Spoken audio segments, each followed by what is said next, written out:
To the Steve Setka Show, your uncensored champion. I'm your host, Steve Setka, and I'm diving deep into the things that matter most to me: sport, freight, and faith. On the show, we're not afraid to go beyond the surface. We get real, share bold opinions, and hit you where it may be uncomfortable. These are the topics I'm passionate about, and I bet they'll spark something in you too. So buckle up for quick, high-impact episodes that'll shake you up. Welcome back to the Steve Setka Show. We are rolling, man. It's powerful. We're hitting episode 40. We're almost at one per week. This was a foundation building year of the podcast, the first year, the inaugural year of the Steve Setka Show, the first year of the rest of my life in podcasting. And as we do for every show, we frame it with a verse prior to introducing the guest. We have a great guest today. I'm so excited for the conversation. But before we get into that guest, I'm going to tell you what we're going to talk about a little bit today and how we're going to frame it. A verse that it hits home from our guest. Shoot, where the heck is it here? I lost it. I might have to cut this part out. It doesn't matter. I'm good.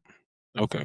We're back. Psalm 147, 10-11. His delight is not in the strength of the horse, nor his pleasure in the legs of a man, but the Lord takes pleasure in those who fear him, in those who hope in his steadfast love. This is a powerful, culture-shocking contrast. Let's unpack it tonight with Bashir Mostafa. Bashir, welcome to the show. Thank you so much, man. Thank you for having me, Steve. I'm very grateful to be here, honestly. You're just a grateful man. That's something I picked up about you. You and I met last week, not a couple days ago, last week, a week ago. He got into the depths of the human soul, which is fantastic. We talked about life, business. Yeah. One of the more things we talked about between you and I was, qualifications for finding the right woman in your life. And we talked about Bible, we talked about Quran, we talked about where you and I came. Kind of crazy. So how about you give me, I have my thoughts about our interaction and how we met, but when you left that conversation, when we talked about half an hour randomly at a networking event at the coffee table, what did you leave that conversation with? Well, I've always been someone that understood that nothing really happened for no reason. So to me, it felt like, oh my God, you needed to come here. You needed to meet this guy. You guys needed to have this conversation. So that was quite shocking because I wanted to cancel the morning off. But something just told me, just go. You don't know who you might meet. You don't know what you might see. Yeah. I've always been fond of like people that seem to have had it figured out, And one of the things, I'm not trying to toot your horn or anything, but one of the things I got from you was that you seem to be someone that had things a bit figured out, or at least you were trying to. Yeah. So it was I felt quite secure having a conversation with you because I felt that within yourself, you are quite a secure person.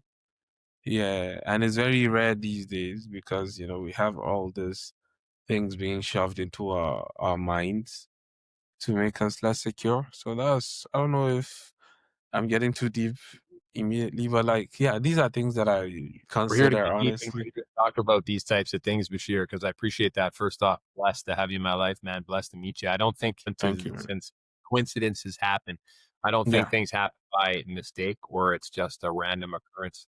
It's destiny. It's meant to happen. It's intuition. There's a soul-sucking environment. It's like we were magnetized together to chat, to discuss. Yeah. Amazing, right? So you're at a family business and entrepreneurship event, talking interesting family businesses that have evolved over the years. The history of Winnipeg and Manitoba and Canada. Yeah, shout out Dan Hirsch. Yeah, which was awesome. Dan Hirsch and the Duha family for Richardson is amazing. And we came together and you know what?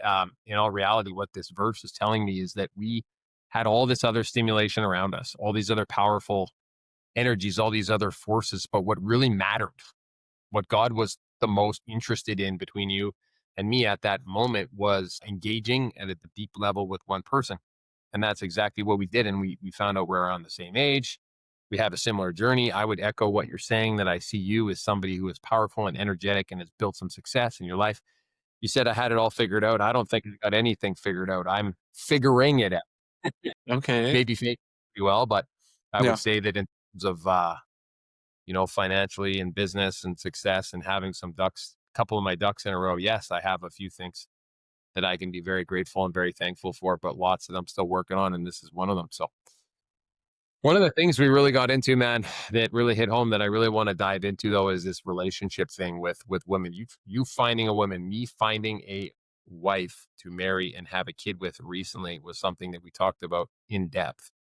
There's so much intention there, and there's a design that needs to be followed, and we had a great conversation. Tell us a little bit more about why you developed this path that you've been on to find the woman that you're going to spend your life with, and how it evolved maybe after a conversation. Well, I think first and foremost, I've been very grateful to have very good role models. So my parents have been married for over 30 plus years, beautiful family. We've always had love and support and like community.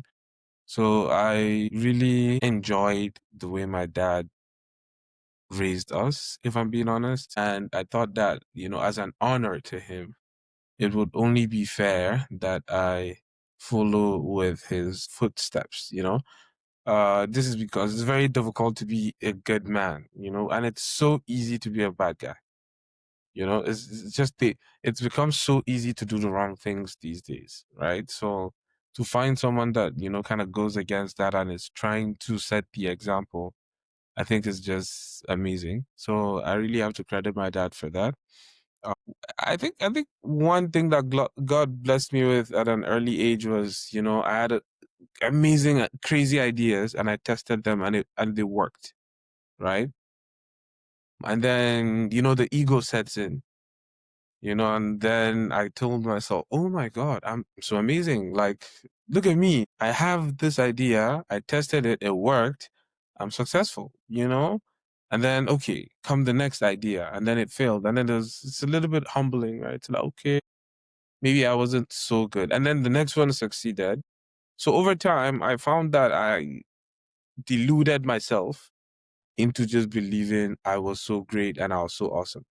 Now, on one side of me, I feel that I needed to do that to, develop a thick shell such that even if the world didn't believe in my dreams, once I believe in my dreams, I will support myself. But on the other hand, over time, that may have led me to believe, oh my God, look at this guy, look at how amazing that he is, right? So if I kind of tied back to the Bible verse, that verse was shared to me by my mentor, Paul. And it was kind of a reminder to just be humble. Whatever I have in my life is like a blessing. And it's like I've been entrusted with it, and it's for a limited time. And I'm also responsible for what I do with it, because one day I'll not have it anymore. So yeah, that has been quite eye-opening. So even like when we talk about marriage, in my head, I know at any time, even after marriage, anything could happen. I know by saying we are going to be together one day, and we have data to back this up. We know that the men usually, on average, die quicker than their partners. So I'm literally telling someone, "Hey, come be with me. I might die before you, but let's see how it goes." So this is the humbling nature of it all, and there's this human craving for connection. Despite having any sort of material success, is really fascinating. It really makes you understand the amount of power that we have, that we have in this world by loving each other. It's incredible what you're saying. It's really fascinating. So you have a great background. You come from an Islam family in Nigeria, you Yeah. told, which is one of the challenges that you got to overcome per se. Not challenge per se, but Hmm. the things you have to kind of develop yourself is not necessarily take what your parents taught you only Yeah. and run with. You have to develop a little bit of your own path with the guidance that they gave you, which is absolutely fantastic. Plus, you're coming into a place where it's a little bit different than home, right? Yeah, Canada, for sure. Judeo-Christian, Very cold. and whatnot, which is, everybody has their freedom of religion and whatnot, but the basis of where we all came from is different, and it needs to be evolved in people's lives in order to understand each other. But some worldly things that you said that are very interesting is that it's very easy and simple to do these things that don't provide you a lot of value, such as like your fleshly desires, right? Going out Yeah. and party, finding, people, dating women, not necessarily looking for the right things, marriage or a Yeah. relationship connection, right? Yeah. hard is to be gentlemanly, to commit yourself to one person, to build relationships with others, to say no to partying, to drinking, to doing all these vices that are going to take you away from those goals. Not all of them, but in excess, you want to remove a lot of that so you can build the success that's more difficult.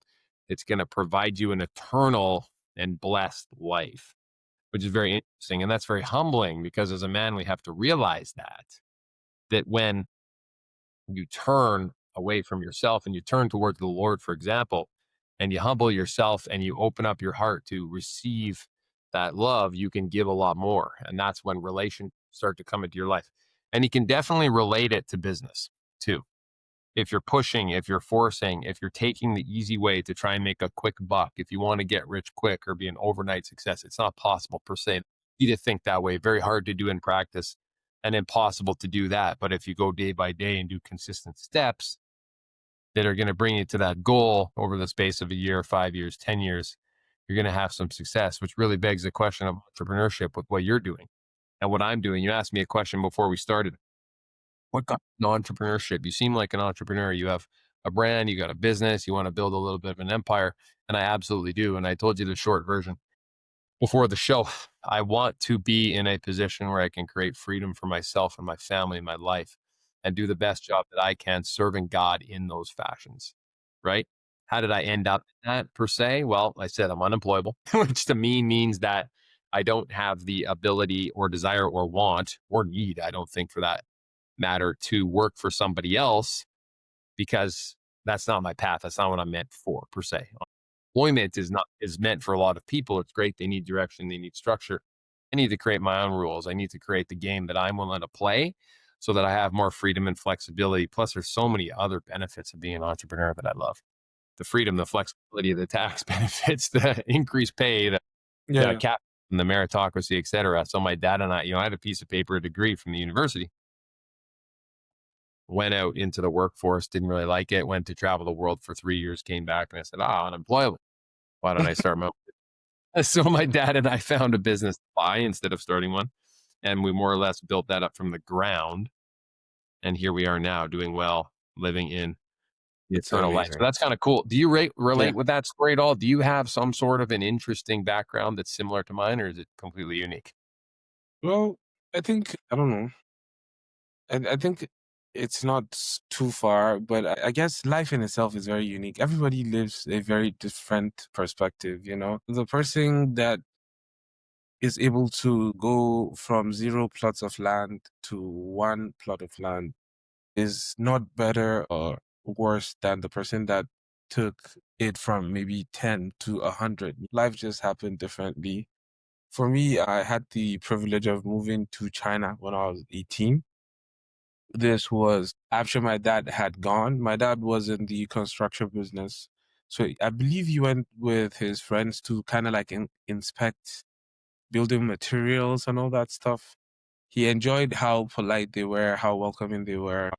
Of course, it's very typical that when you go to do business in anywhere, they're usually very polite with you and very welcoming. So much so that he sent me there to study petroleum engineering, right? Which I didn't want to study, but had to because, son of an immigrant kid, you have to make your parents happy. It's all about the family name, the family honor. So I have quite a few doctors, Yeah. siblings, and aunts and uncles. You know, so the energy in China was very infectious. Everybody had this entrepreneurial spirit. Everybody from the kids that, had to go through multiple classes. They learned the piano, they learned English, they did the swimming lessons, tennis, up until the aunties in the markets selling different kinds of merchandise or products and services. And then, parents that work a normal job and then finish working that job to come help out the grandma at like another store. So the energy was just so contagious. There's the very popular, I don't encourage this, but there was the very popular 996 culture of working 9 a.m. to 9 p.m., 6 days a week, and it was normalized there. Nobody thought too much of it. Nobody really complained, probably due to the type of government. Yeah. And over time, I just understood that, oh, wow, you guys work hard and you guys work a lot, but I can see why you guys are the way you are. So that made me, I think, subconsciously not want to be mediocre. At the very least, like, do things well. You see people doing it, you can't do it, you're no better than them. And then that kind of mindset just had me wanting to be excellent at everything. And then that is how you tend to end up becoming an entrepreneur, because you're like, okay, there's this problem, I need to solve it. Right? There's that problem, I need to solve it. And very quickly, I started like exporting stuff from China to Nigeria. Then it turned out that a lot of people in Nigeria wanted to do things with China. So we kind of became that bridge. At that time, we spoke the language, we spoke Mandarin. So this is me and my now business partner, Caring Simon. He's currently in China. But yeah, we did that, and that was very life-changing. I think there's this one deal we had with like the government this one time. Like, we're like 22, and they wanted to make like ballot boxes, but for blind people. So like using Braille. Yeah. Up until that moment, we did like tiny, maybe machinery or equipment, supplies. But that was very life-changing, because that was like big money. And I remember looking at Karen, and Karen looking at me, thinking, we might never be able to work again. So that was very eye-opening. So we went back to Nigeria, established the business, and it's been doing quite well ever since. So yeah, not the most fun story, I guess, but a story nonetheless. It's very interesting, and I would tend to disagree with you. I think it's very fun because what you're talking about is being resourceful. You have the Yeah, I think so. entrepreneurial mind, right? Your resources that you have available don't even match up to the resources that you have in your mind to build Yeah, solutions and to be able to create new ideas and new systems from what you know and what you can yeah, experience, right? We don't really know everything that's available out there. We couldn't, right? And really, last episode, we talked about this on the show that what we know, it was also a verse from Psalms, is so limited in relation to what is available out there. So there's always so much that can be known, that can be applied, that can be acted on. So we have to humble ourselves in front of our situation, get creative, think differently, build relationships with others so that we can discover, evolve, and move forward, which is really cool. So you talking about going to China, being in Nigeria, having a business in both places, now having businesses here, and being resourceful wherever you are, seeing a problem and coming up with a solution is quite interesting and quite fascinating. Speaking of which, you were telling me about an interesting project that you're working on right now, because you have a show and you have some opportunities to grow and thrive in the culture right now with where you were this weekend. Tell us about what you were doing and what you're building in okay, terms of getting your exposure out there in Montreal. okay. So yeah, we have a clothing brand that I started with my friends. 15 Studios, FIVE. Well, some people call it 15 Studios. So there's a big debate as to what the true name is. We're very split because half of the team members call it one way and the other half calls it the other way.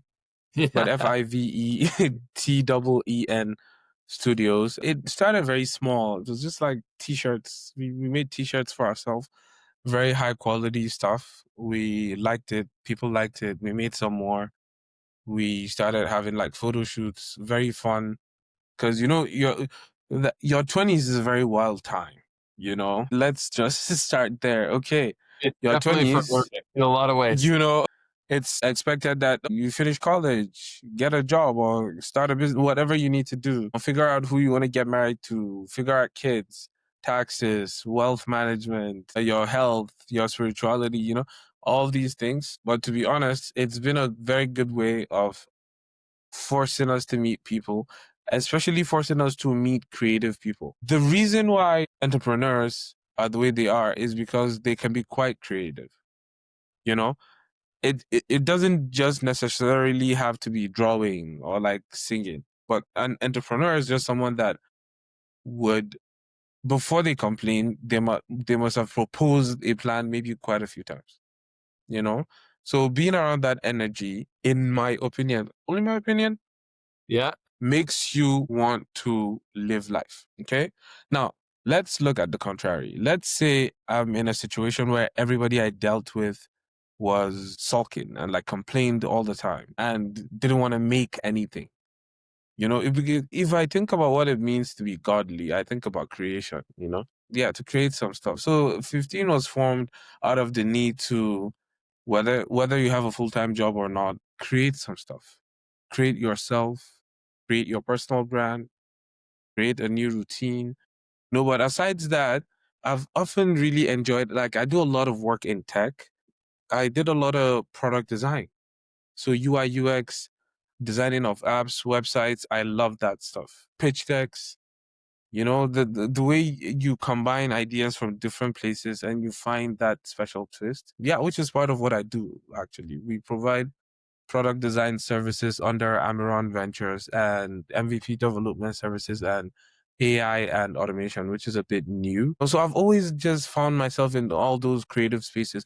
AI and automation is literally like puzzles. It's like, okay, there's this problem, and these are 50 routes that we can use to solve the problem. What do we choose and why? you know? So I've always enjoyed those kind of things. We started the brand, it grew quite significantly, and we got the opportunity to go to Montreal last year I think it started with like a normal holiday. And then I saw kind of the creative scene there. It was so infectious. I was like, wow, I need to come back here and create some stuff with these people. My 20s, I used it to learn Chinese. My 30s, I want to use it to learn French. Forcing myself to learn a new language is a way that I see I can use to remain creative. It's a new rewiring of the brain, new sentence structures, new types of pronunciation, So I know it's going to be annoying. It's very tough. It's very hard, but I really do want to learn French. So we went back this year, summer. We did a project there for the Dreamer's Journey. Dreamer's Journey is literally our story about like packing our lives in a suitcase and going to a different side of the world.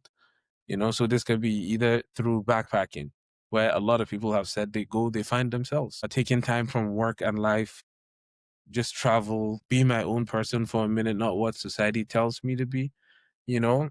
So that was the whole concept around the shoot this summer. And we decided to host a runway. We understood that we had a lot of people that were in our boats from different kinds of places, Europe, Africa, a lot of people from like Asia, the Indian side of things, Bangladesh, there's Southeast Asia, and we're all just here. So we're like, okay, let's do something to bring people together.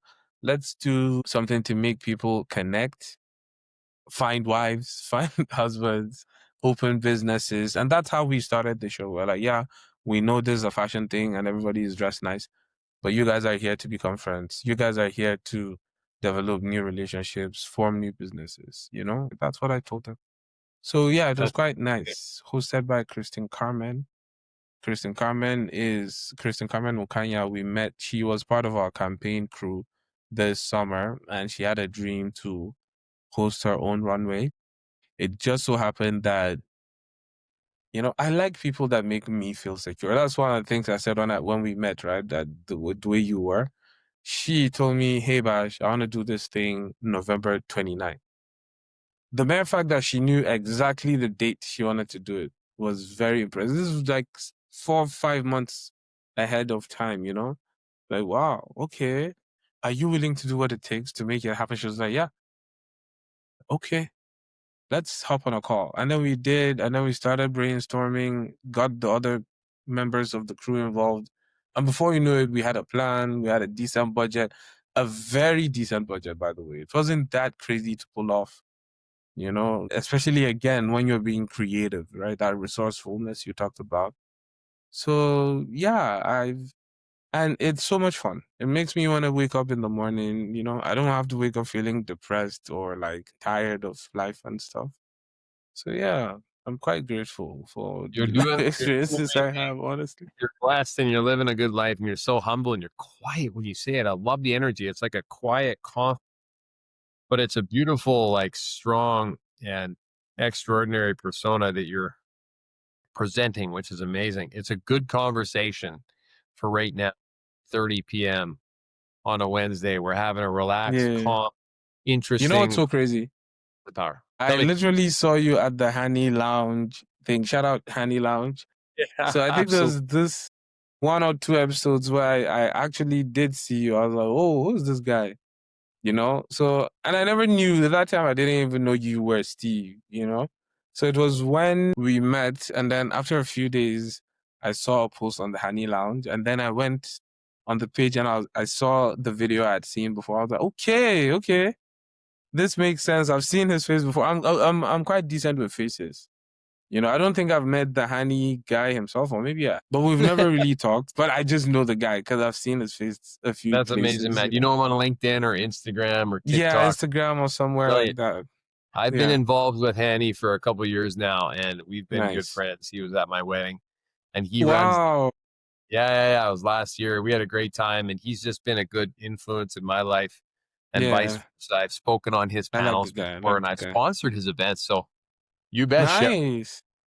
very Yeah. good to kind of wrap up here. But just summarizing here what we got into today: the depths of business, the depths of entrepreneurship, relationships, marriage, business, what you're developing in your life. What would you give to the people who want to be in your shoes? And if they want to figure that out, how do they find you so that they can receive that gift from you? Well, I've often felt like I don't know enough to know what other people want, you know, because we all want different things, and then we want them at different times, which is another annoying concept, you know. But honestly, I want people to follow their dreams. It is very unfortunate that a lot of us cannot follow our dreams, you know, and that's a fact. Like, talent is distributed evenly across the world, but opportunity is not, you know. I happen to be privileged. My dad went to China, he sent me to China, and then, you know, my life turned out the way it did. There's so many parents that their parents would have been in the same situation my dad was in and be like, no, I'm not sending them here, you know, maybe because they have a sort of bias to the people or the system, you know, even if the kid had the potential to change the world by going there. So yeah, I feel that whatever situation life gives me, there's this very nice book that I recommend anybody read. It's called Man's Search for Meaning. Viktor You know, Frankl. exactly. That is a very solid book, very decent book. It's not a lot, so you guys can read it, trust me. But he was talking about like surviving the Holocaust, right? And being in like the camp. And one of the things that he noticed was the people who just believed they were going to survive usually fared more than the people who had just assumed their lives had ended, you know? And what I took from that was whatever situation you find yourself in, whatever situation I find myself in, whatever situation happens to me, I will try my best to make the most of it. If there is war right now, I will try my best to make the most of it. If I'm on vacation right now, I will try my best to make the most of it because that is all I can do in the end. Show up every minute, Yeah. every moment. The true mark of a character, a true mark of a man is what they're doing or how they're acting when nobody is watching. And if you're always bringing your best, ain't nobody can take that away from you. You're going to provide a lot Exactly. for the world. We need more people that need to follow what needs to be done within their But it's dreams. not easy. It's not easy. It's but not easy. it would never It's be easy to do what doesn't need to be done. exactly right. But what needs to be done in your life and what you want to do or what I Yeah. want to do compared to what I need to do is different. And we need to be That's led fair. by the Holy Spirit, in my opinion, by God's plan for our life. Yeah. And we need to not focus so much on these worldly things that are not impressive. And we need to focus more on the eternal life and the beauty and the love and what's true, what's good, and what's beautiful, which is what the Bible says in Scripture. That's a great way to summarize the show. If people want to find you out in the world, in the community, LinkedIn, Instagram, Facebook, where do they go? Okay, LinkedIn is mostly AI and automation, anything tech, because I'm heavy in the tech space in Winnipeg. Connect with me on LinkedIn. Search me up at Bashir Mostafa. So that's BASHIRMUSTAPHA, or Amaron Ventures. So right now we're doing a lot of cool stuff in the AI and automation space. On Instagram, it's mostly fashion or maybe some business. But the thing with me is I'm not always out to make money. Sometimes people reach out to me because they need something. Maybe they need a particular type of skill set, or like you want to connect with someone in what industry. I will always try my best to connect you with the people I know, usually at no cost if I like you. Usually at no cost if I like you. So that's Instagram, Bashlings, BASHLINGZ. You'll see a lot of fashion content there. As much as I'm heavy into tech, I love fashion, right? Yeah, and then if you want to ever talk any serious business stuff, that is usually email, online meets and stuff. You can follow my business pages. So my businesses in Nigeria, we have Shanksat Nigeria Limited, SHANGSAT Nigeria Limited. So you can search them anywhere.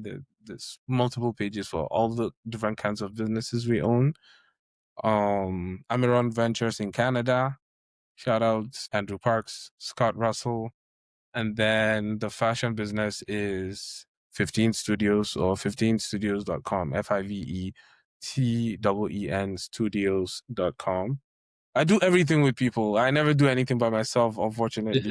Shanksat is with my team in Nigeria. 15 is with my team here. And then, of course, my tech team is my... That's awesome, man. It's a good place to stop here. We're serving the glory of God. This is fantastic. Thank you so much for having me. I really appreciate this opportunity. You're welcome. God bless. That's been the Steve Setka Show. We'll see you next time on the show for a new fresh episode next week. Good night. Thanks for tuning in to today's episode. I hope you found value in what we shared and that you'll take it with you to positively impact the world around you. If so, we'd love for you to take a moment to rate, review, and share the show, because we're on a mission to grow and reach more hearts. Prayers, gratitude, and love. Until next time.